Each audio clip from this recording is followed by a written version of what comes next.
যারা জয়েনিং করেছে আজকে কোন দল থেকে আজকে তীব্রমাথা জয়েনিং করেছে? BJP, CPIM.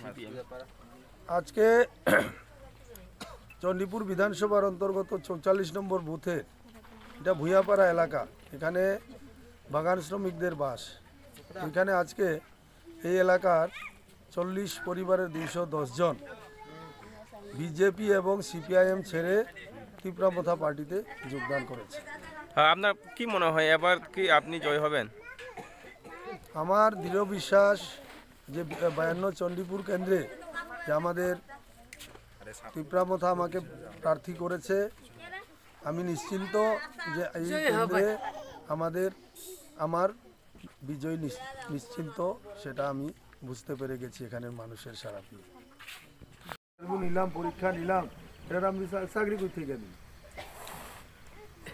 তুমি সরকারে আইলে না চাকরি দিতে পারবা, যদি সরকারে না দিতে পারো কই থেকে চাকরি দিবে?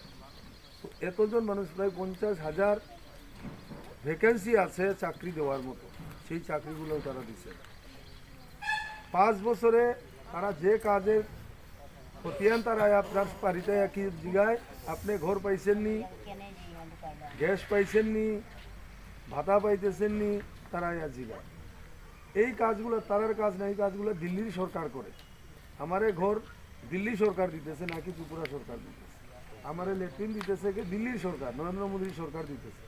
এরা কিন্তু ৫ বছর বইয়া কারও কিছু দিছে না, কিছু করছেও না, খালি ওই যে দিল্লি থেকে যে টাকা আইছে ওই টাকাটি লুটপাট করে ফেলছে। যার কারণে বিপ্লব দেবরে সরাইও দেওয়া হয়েছে। মুখ্যমন্ত্রী আসলে মুখ্যমন্ত্রী পদ থেকে তারা সরানো হয়েছে, কে লেগে এই টাকার দুর্নীতির কারণে তারা এখান থেকে সরাইয়া দেওয়া হয়েছে। তো এখন আমরা চাইতেছি যে এইবার আমাদের তীব্রমাথার সরকার গঠন করতে। আমরা ৪২ জন প্রার্থী দিছি।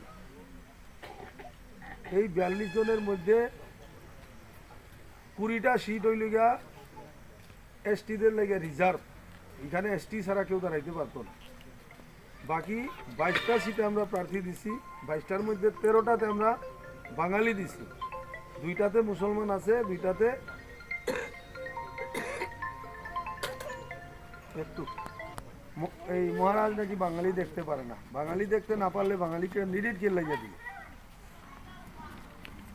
তো এখন আমরা চাইতেছি এমন একটা সরকার তৈরি করতাম যে আপনারা লাগেও কাজ করতো, আমার লাগেও, সবার লাগে কাজ করতো।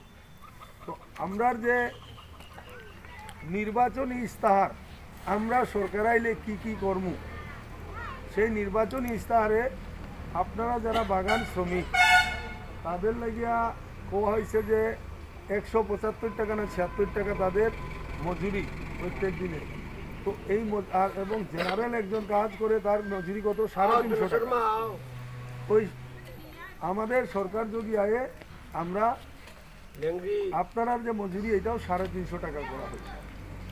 এরপরে সব থেকে বড় একটা কাজ উনি করছেন, এই যে ত্রিপুরা রাজ্যে ৫৬টা চা বাগান আছে, এই চা বাগান শ্রমিকদের লাগিয়া কোনো উন্নয়ন পরিষদ নাই, কোনো বোর্ড নাই। এরা লাগে চিন্তা করব, এরা লাগে কাজ করব, এমন কোনো বোর্ড না। ত্রিপুরা রাজ্যে এইরকম কোনো বোর্ড নাই। যার কারণে উনি নির্বাচনী ইস্তাহারে বলেছেন